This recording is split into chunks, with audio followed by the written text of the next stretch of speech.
It's so hard to have the community or the world to realize what is really coming. Today I sit down with Rong Chen, founder of Elastos, Because of building a new internet, which is a blockchain pioneering a smarter internet powered by Bitcoin. Currently we have about 50% Bitcoin miners also mining the Elastos tokens. And because this is such an opportunity to have a conversation with an industry leader. Actually, my background is in operating systems. I have been doing operating systems since early 80s. Who pioneered the first internet. The Internet Explorer team. I was the 10th employee. Watch today's whole video as they have a new Bitcoin Elastos L2.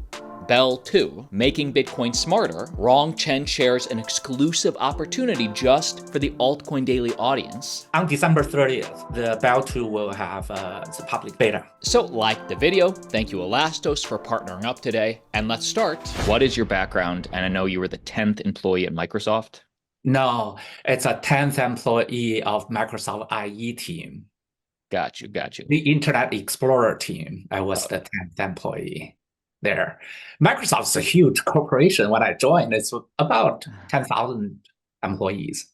Still, Internet Explorer. That's also well, that's very, very new because of that's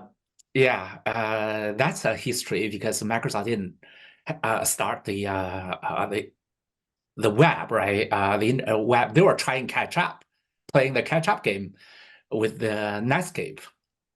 So they were late in the game, actually. So what is that journey from starting there and then eventually finding crypto?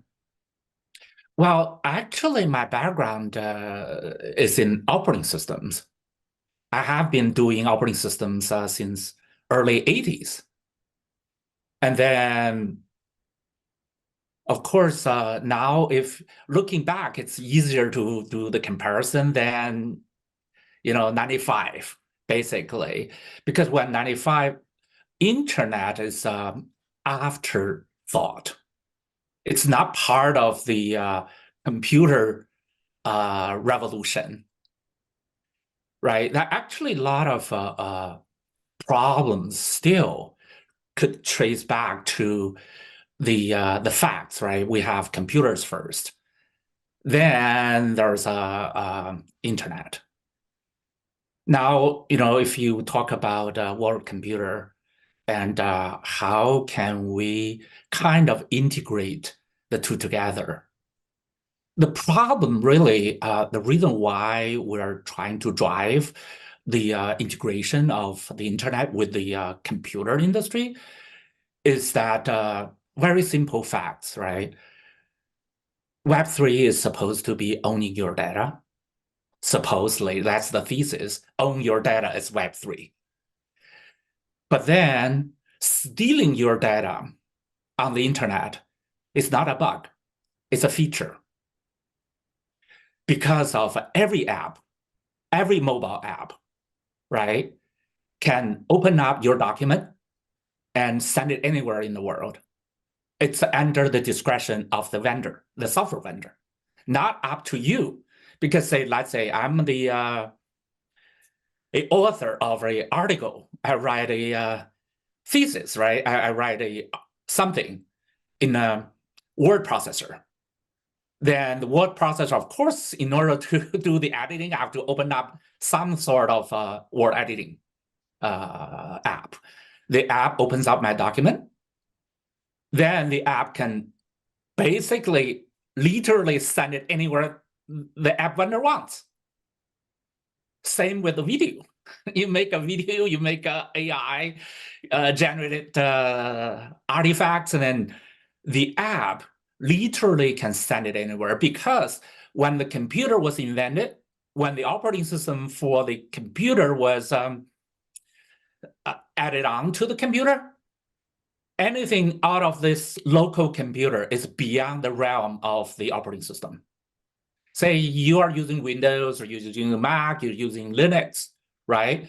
So the operating system only guarantees the security of this computer. Anytime you want to access anywhere out of your computer, then the vendor would just say, operating system vendor would say, oh, you didn't pay attention to your passwords. You're being hacked. That's not our problem. Correct? Because we had the computer first. So at that time, the internet was an afterthought. Anything to do with internet, you're on your own. But how can we blame the average Joe? You forget your password, or you forgot to update your antivirus software. That's so then without this integrated thinking, you can't just say, oh, you own your data, we own our data. It's very similar to, of course, the invention of the blockchain will create decentralized IDs, will create so-called decentralized NFTs, non-fungible tokens, which is equivalent to the barcode, right? A barcode for every merchandise is now possible given the NFT technology.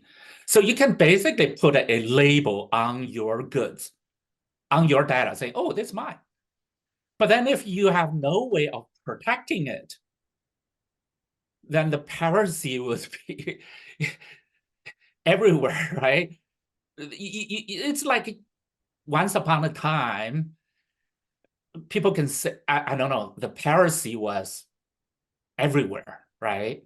In the 90s. So then you can say, oh, Windows was produced by Microsoft. But on the other hand, the piracy copy of Windows is just literally on the street for $1 a piece, right? $10 you buy, I've seen that in some market. Like $10 you buy so-called collective works of Microsoft, including Word, PowerPoint, Windows, you name it. That's 10 DVDs, right? 10 DVDs, $1 each. What do you expect, right? So then you cannot just say, oh, this data is mine without protecting it. That's how serious I think the problem is, right? Because if you look at Web3 of today, people are always talking about you own your data. They emphasize, okay, you can treat the labels of the goods, but not treating the goods themselves.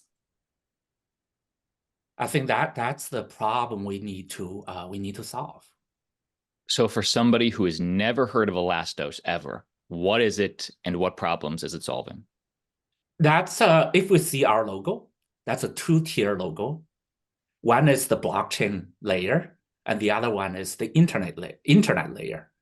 As I said, the blockchain, first of all, is very slow. That's not the point for blockchain. The blockchain is to create consensus. Then, with that said, we need an internet layer. Some people refer that as the off-chain layer. Because let's say Bitcoin has only 1 megabyte per block per 10 minutes. So which is very, very limited storage. 10 minutes, 1 megabyte for the whole world. A lot of people don't think, because they may not have the computer background, right?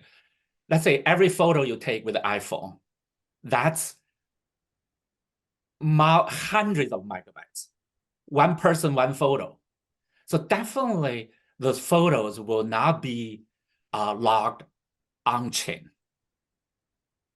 It's just impossible. But then you're saying, okay, I take a photo, that's my intellectual property. And then, of course, you put a little so-called NFT or little history there. Of course, you can do now 1 megabytes per 10 minutes, but then you can do only the hash code on it. Also, you can do an archive of library in one hash code. So then collectively, we can trace back to the blockchain as the trust root of the whole internet. But on the other hand, those pictures or videos or documents, design sketches, they're not on chain. Somebody have to protect those data. That's what Elastos is aimed for. Tell me if I have this right, or tell me if I'm completely wrong. Because if an average person, says, "Oh, you want something that's faster, cheaper for NFTs for digital identity," they would say, "Oh, we have Ethereum, we have Solana now." The difference with Elastos is it uses the security of Bitcoin because it allows merged mining. There are two things here. One is, of course, people always kind of always know about it. There's a security token, there's a utility token, right? It's like there's a currency, then there are stocks or bonds. So the bonds, stocks and bonds are artificial, generated by companies. They're so-called securities. And then the currency, of course, is produced by, let's say, in the real world by 100 countries. But those currencies that can have liquidity, right? If you go to an international airport, you see the exchange board, right? There are only about 10 so-called hard currencies. Everything else, I mean, it's not like some countries cannot mint currencies. It's just they don't have the consensus, right? If I'm holding some small country, a currency, then it doesn't have liquidity unless you're in that country. If you're not in that country, it's very hard to trade or to liquidate. So following the same pattern, right? Elastos, Bitcoin saying it's a cash, peer-to-peer cash system, then anybody can copy the code and make their own tokens, the utility, the blockchain-minded tokens. So my belief is that there are only tens, similar to the real-world currencies, right? Cannot be 1,000 because simply it's not impossible to mint. It's just impossible to gain the consensus of the world. That helps us to of course, on the other hand, because of our angel investor one of the angel investor was Bitmain back in 2017. So we had meetings and we worked together. Then we have this and we follow the Satoshi's thesis white paper and have implemented the merge mining with Bitmain and Neo at that time. Basically, three groups work together to make this Elastos merge mining with Bitcoin. Currently, we have about 50% Bitcoin miners also mining the Elastos tokens. And that makes it super secure. Yes, definitely one of the top 5 in terms of tamper-proof. And you're saying, though, that the reason Elastos is better than a Solana is because you believe the consensus will be to just flow through, a top 5, top 10 cryptos. Bitcoin will be king. It's the most secure. And Elastos is offering decentralized finance with the security of Bitcoin. I wouldn't compare with other blockchains, right? Oh, okay. Because I'm no expert. I don't really know Solana well, but then on the other hand, yeah, indeed, that's the idea. The trust root because my background is more in the internet realm, right? So then in order to because internet is used by everybody, we need to not only have a consensus on the blockchain or on the currency, decentralized currency, we also need to have a consensus or trust on, say, if we have, you have a data, you have an ID, how do I know it's you, right? Without knowing your name, can we have, let's say, decentralized credit scores? I don't have to know John Doe by, really that's him, right? But he could just use a wallet address. But then if his wallet has has sold millions of dollars worth of goods.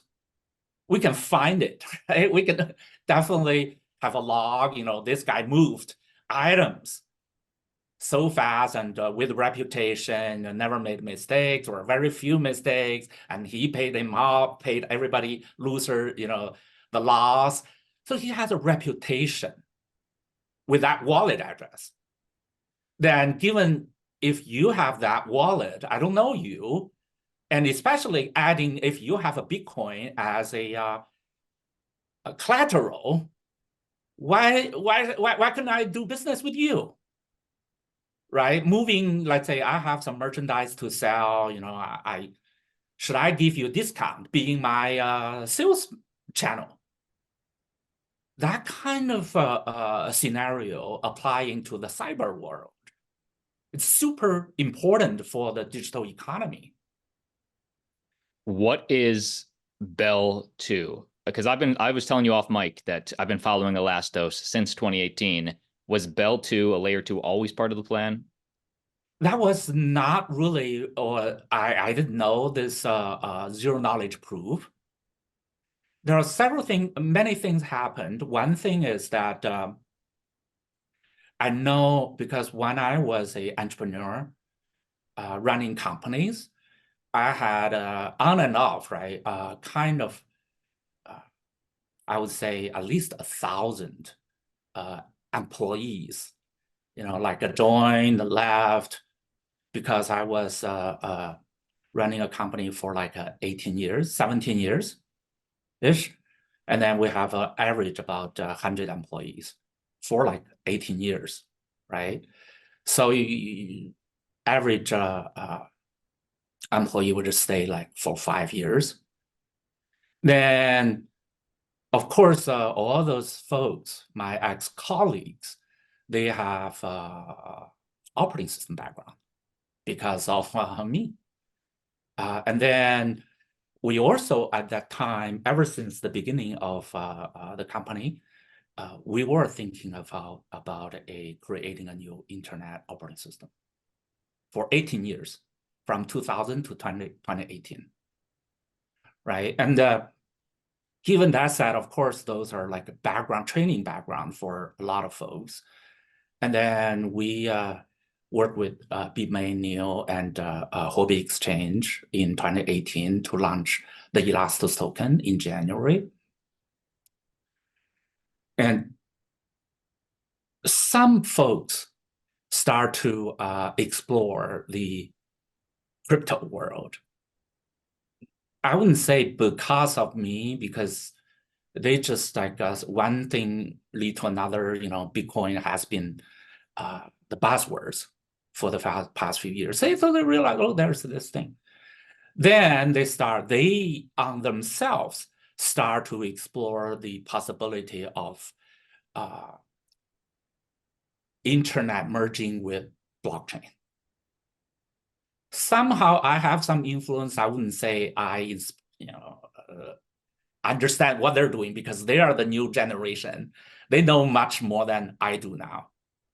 So a small team of engineers, they also tackled the issue of so-called zero knowledge proof. And they found out there was a problem with blockchain bridges because most of the cross-chain bridges are multi-sig wallets. So it's in a way not completely centralized, but on the other hand, it's not completely decentralized because it's very, very hard to swap the signees of a multi-sig wallet. So let's say it's a four signature multi-sig wallet. It's where that four folks could glue together. Of course, it's harder than one person, but then still it's a four party signature, right? They can manipulate. Then following the Bitcoin, right? Can we have this so-called permissionless, meaning if I want to be a miner, I just set up my machine, I join. If I don't make money, I just quit, right?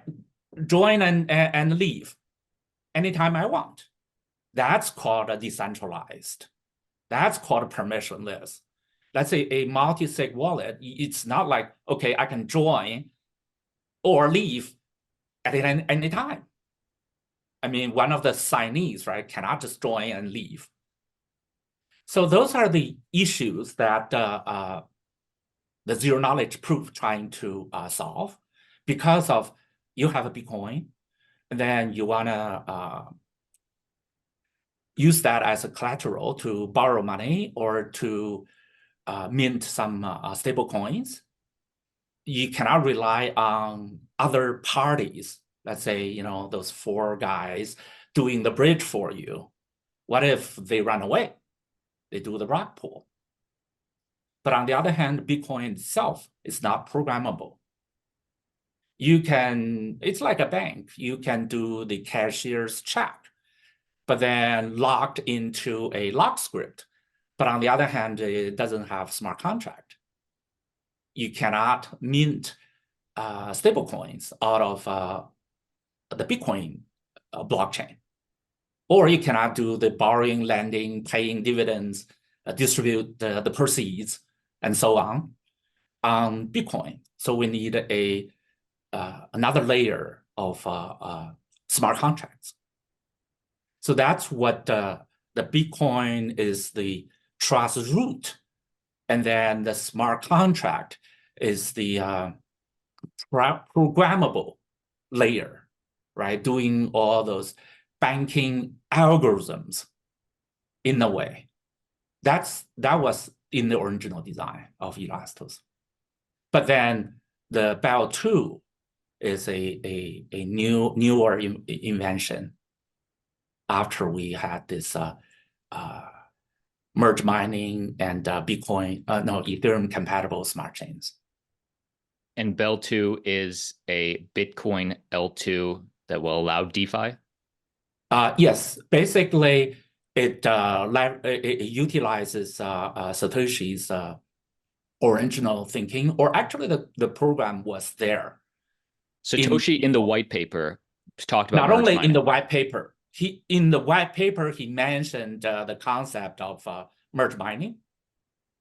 He also, in the Bitcoin algorithm, they have this feature called a lock script. Basically, Bitcoin follow the metaphor of a traditional bank checks. If, in the US, if you write a personal check, right, there's a signer, payee, payer, and 2 signatures, the date, the amount, the note, right? The note being a set effect. You can say, oh, this is a hash code. You put in the note section to basically use the check as a archive. Let's say if I write you a personal check, just 1 penny, and then you cash it. So we have a clear designation of who is the payer, who is the payee, who is the, right, for a contract. Then if we're signing a business contract with a hash code of the contract, put it in the note section, then we know at certain date where we did we signed this contract, right? Without explicitly exposing what we signed. But then in case of there's a dispute down the road, we can go to court or go to whoever arbitration, saying, you see, on that date, 1 penny is really meaningless. It's a token, right? It really doesn't mean I want to pay you a penny or you want a penny from me. It's just we did a business on that date, 10 years back, say. And then you agreed because you signed. I agreed because I signed. And then the document, if you have a copy of the document, I have a copy of the document, the judge could easily hash that and matches the hash code of the check. Then we're using that as a proof of provenance, right? So in that case, that check is an archives, the evidence of we signed the document on that date. Similarly, if we my credit or my check is not, let's say I write you $1 million. And how do you know I have $1 million in my bank unless you cash it today? If we're just using that as a collateral, you wouldn't trust me having that $1 million 10 years down the road. Let's say today I can show you my bank statement. I have $10 million there. But then 10 years back later, how do you know? So in that regard, I write to, I basically write my check to a bank. The bank will write back to me a bank check of $10 million. And then in that regard, you trust the bank more because of you trust like Bank of America won't go under in 10 years. Do you trust? I mean, that's another issue, right? We're just thinking, if Bitcoin is that Bank of America, it's the bank. Can Bitcoin issue cashier's check on my behalf? And if Bitcoin Bank can issue a cashier's check on my behalf, then you would trust that more than Bank of America. You're not going to get the check, right? So I write the check, my name's on it, your name's on it, we're doing this business contract. If, I didn't fulfill my duty, that's, specified in the document, then here's my collateral. So you send me goods or you send me whatever, right? We're doing business there, let's say, hypothetically speaking. But then if I fulfilled my duties, then I'm going to get the cashier's check back. The cashier check has only one way, go forward to you, or the other way is return back to me. Definitely it's not possible for a third party, right? Or those, the bridge, the four folks. If I sign a Bitcoin off to a multi-sig wallet, that four guys could run away with my $10 million, right? So then that's how the idea of BeL2 come from. Leveraging the so-called Bitcoin lock script, which was implemented originally by the Bitcoin programmers. It's there, the code. All we need is just write that Bitcoin Bank cashier's check and lock it in lock script. So it's like, okay, we have the cashier check in the Bank of America, right? Let's just hypothetically speaking, I asked the Bank of America to write a cashier check and lock it up in there and showing you it's there and Bank of America being the escrow. Do you trust that more than I when we do business peer-to-peer? And there, of course, how do I prove that I wrote a cashier's check, the Bitcoin cashier's check to you? So I need a zero knowledge proof. I wrote it because the actions being proven by the zero knowledge proof, the steps, and then this fact will be sent to any Ethereum compatible chain, not only the Elastos smart chain. You can also send that to Ethereum chain, the Arbitrum chain, the Solana chain, as long as they're Ethereum compatible. Then you receive that, then you say, oh, I trust that more than Rong Chen. So then you lend me money, right? Whether it's a USDT on Ethereum chain, on Elastos chain, or USDC on some other chains, that's because between you and me. Then, I pay you interest back, then is very similar to a bank. Yeah, is BeL2 or Elastos, is this future-proof, quantum resilient, resistant? That's I've heard the question, and I'm not a quantum expert. But then since Bitcoin really has the attention, or if you see currently it's $1.5 trillion worth, assets in there. It's not the Bitcoin itself. It's, after all, it's just a ledger, right? Ledger in terms of technology. The invention is great. Everybody almost in the world now heard about Bitcoin. But the simple fact is that when I started in 2016, at that time I was exploring the Bitcoins and Ethereum and somehow. Basically, that's when I first heard about blockchain. Much later than a lot of folks. But then when I heard about it, I started to talk about, I started ask questions and learn about Bitcoins, right? I happened to lived in Shanghai 2016, 2017.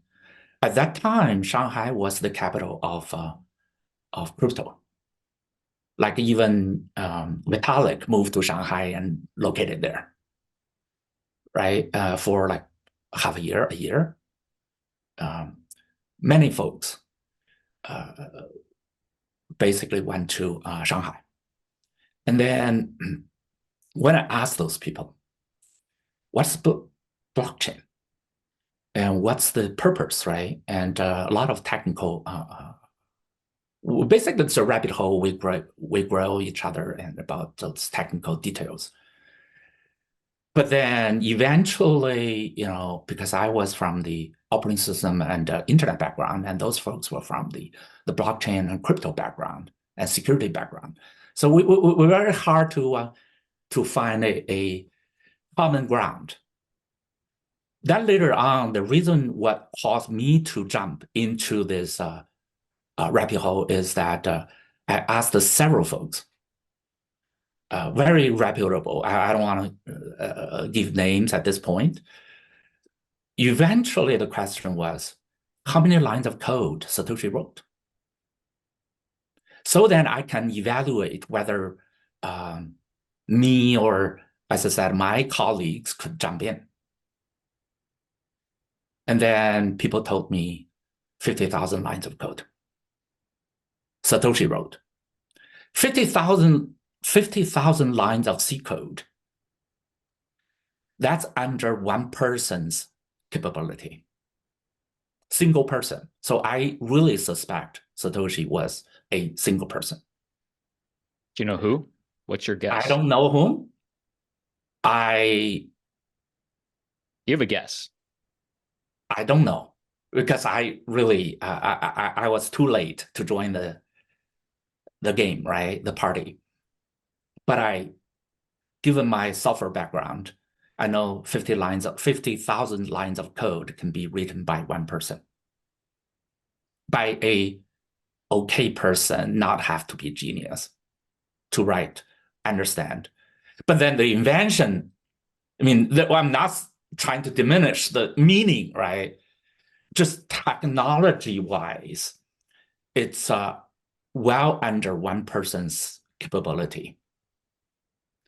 Meaning that you're asking about quantum, or definitely I've heard, I know someone working on the so-called quantum proof algorithms of blockchains. So then it's a matter of somebody will do this a new quantum proof blockchain. Then can we collectively merge the two together, right? Because it's really, really hard. What's hard is to get the consensus. It's like US dollar is currently the currency of the world. It's not just say, okay, I can prove this anti-counter, basically my dollar bill is tamper-proof. That's not the point. The point is, US dollar get to what it is today. It's like, wow, World War I, World War II, and right? So many things have gone by, and so that's what Bitcoin is. It's not really just whether it's a quantum proof or whether it's just a 50,000 lines of code. It's way beyond that. That's what I'm trying to get to say. I I understand. believe the Yes. Bitcoin one way or the other will survive the quantum hack. But on the other hand, we're seeing literally, right, the current, the tech, 50,000 lines of code, of course, maybe today is bigger, 100,000 lines of code, 200,000 lines of code today. It's not, we're not really literally talking about that many lines of code. It's just like we're not talking about the dollar bill, right? Whether it's somebody can generate a fake dollar bill. That's not a. And by the way, Bank of America will have to upgrade their systems with quantum computing. It's like everything's going to have to upgrade. Definitely. But Rong, Chen, I honestly do feel I have such a better understanding of Elastos, the future. What is on the roadmap though in 2025 for Elastos? That's a pivotal year. Several things coming out this year. This year, meaning 24, on December 30th, the BeL2 will have the public data, beta on December 30th. So starting with, you put in, you log some Bitcoin, then to borrow $100 to start, because it's a financial system, have to be really, really careful and need to auditing code and so forth. So I believe the beta testing is open for only $100 transactions, less than $100 transactions. Say if I have equivalent $200 worth of Satoshi and I lock it up, then I borrow $100 from you, 100 USDT from you, right? On any like Ethereum compatible chains. Of course, the first chain will be the Elastos smart chain. And that's starting December 30th. And another project on the pipeline, it's the digital goods. Because after all, we're trying to facilitate a digital economy, money trade with goods. So the second thing will be the goods. Goods meaning I have a video, I have some data. Can I have a limited copies? Like DVDs, right? I can mint like books. The publisher, the first print will print 10,000 copies.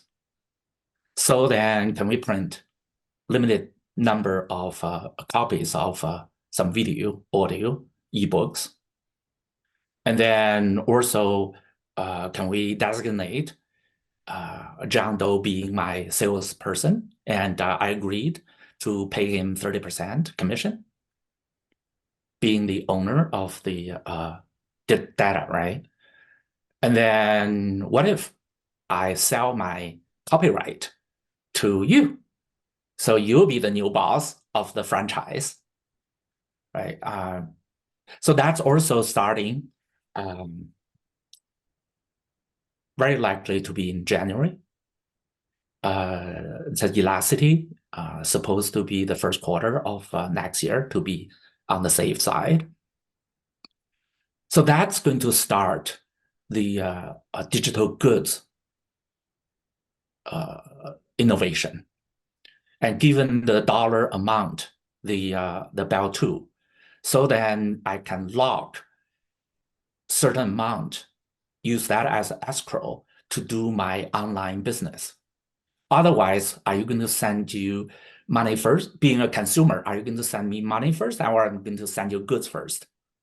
We need a arbiter. We need a PayPal or Alipay to be the middleman, right? Because if you send me money first, I can run away.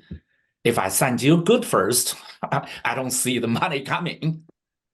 We need a peer-to-peer economy. We need a middle ground, the escrow.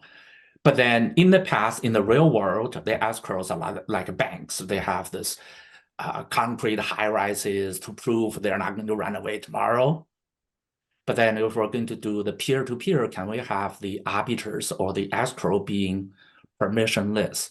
Anybody can be the arbiter. Not only, right, Amazon or PayPal can be the escrow, and anybody, if I have some money, can I be the escrow for your business? Say that's where we lock in Bitcoin, and then to create the credential, and then being a arbiter for a business. So then you can see the BeL2 and Elasticity will merge. I mean, they'll help each other, right? Instead of independently, oh, this is a money-only business, and that's a goods-only business. How can we build an economy, money with goods, on a platform? So distribute the proceeds and to the middleman, to the promoter, influencer, the logistics providers, and so forth. Then that's coming. And also, what's coming next would be the hardware. Because of building a new internet, we need the nodes. Let's say because Web3, right? Web3, you need Web3 nodes. Not only just Bitcoin nodes, blockchain nodes. You also need a layer of new internet to be to store the data. I didn't get that. And you need we need like a carrier to distribute goods. We need like IPFS. We need those master. We need decentralized distributions. And then, of course, we need those hardware nodes to go along with that. Especially, if you want to own your data, can you build your own micro website very easily? Like App Store, you install an app, then you build your own bookstore or music store or some other kind of stores. Then that's the master copy is saved there, and then you're having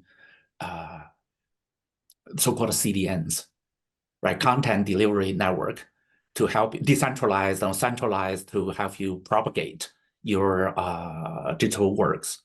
And given AI, can you have those AI agents to help you run your business? So you need a little compute box. Let's say if you see the Jetson from NVIDIA made the announcement, it's like a tiny supercomputer. And if you imagine that kind of course, not only that, you can see Mac Mini, you can say Microsoft Link. So you see, everybody is trying to move towards slightly this small set-top box-like box, but actually they're supercomputers. They're kind of the home nodes. In the past, we have PCs, right, as a client. Now, can we have PCs as servers, home servers, and then running AI on top of it? So then those boxes talk to one another peer-to-peer without a centralized hub. I do see that's coming that's the base of the new web. So we are going to have some hardware support. I mean, also, I believe it's this year, meaning in 2 weeks. There are some hardware vendor working with the community, Elastos community. So they will have the digital frames. They'll have the home NAS next year. The whole digital frame will be this year. We'll have a Linux running, and then we'll check in the code into GitHub, open sourced, and working with Elasticity. So then the Elasticity, when they have, let's say, a short video, limited edition, so then they can broadcast to the digital frames next year. Then you can buy a membership. You can buy the right to be a real salesperson. You can buy movie tickets, right? So then you join that little circle of yours, and then you can have this data sharing mini communities organized by individuals. Those are the things we can see it's coming, and also in the second quarter of next year, there's a Harvard students group incubated currently at the Harvard Innovation Lab. So they are going to they just published their white paper. They are going to have Bitcoin-backed stable coins. Then let's say you have a Bitcoin, then can you mint, let's say $50,000 of equivalent, right? Stable coin. And then using that stable coin, you can watch videos or selling your goods online. Yeah, as I said, those things will come not some. If you look at one at a time as an individual, or you look at them collectively as a new market, as a turn-picking market. Then there's a DID, there's a variable credentials, right? There's those hardware nodes, then there's a Bitcoin-backed smart contract to do the proceeds distributions. Then there are digital goods. And then, of course, on the digital goods front, currently the first version will have only multimedia, like movies, books, and multicast, the podcast. But then down the road, can we have, let's say, a general purpose data protection? Any games, any software, any data, the industrial design sketches to be protected. If you look at the software, right? So everything is generated, managed by a application, be it on PC or mobile device. Can we make the applications as digital goods? Currently, applications are all managed by centralized enterprises. The mobile apps, all mobile apps, almost all, have a hidden cloud on the internet. So in a way, the app itself is a puppet, and the string is from the backend cloud, stealing and lurking and poking into your privacy. Can we have literally the app without the strings in the back? That's awesome. That app, I would call, without the backend cloud strings, those apps will be digital goods, general purpose digital goods, kind of any protecting any kinds of data, right? Then that's also in the discussions or in the talks, because of that's the ultimate goal for this internet. Because when you say you own your data, actually you have to own your code. You own Bitcoin, but Bitcoin itself is a completely open source, being scrutinized by all the world tech geniuses, right? And make sure there's no string in the back. Then that's just about one aspect of the internet. Giving your token, there's a open source Bitcoin. So how can you trust any data being, like Word documents, word processors, the productivity software, all the games? How do you know there's no string attached? There must be a guarantee. Those apps has no string attached and has only limited copies. Let's say 10,000 in circulation on the internet. Who is guaranteeing that? Then that's really what the Elastos is all about.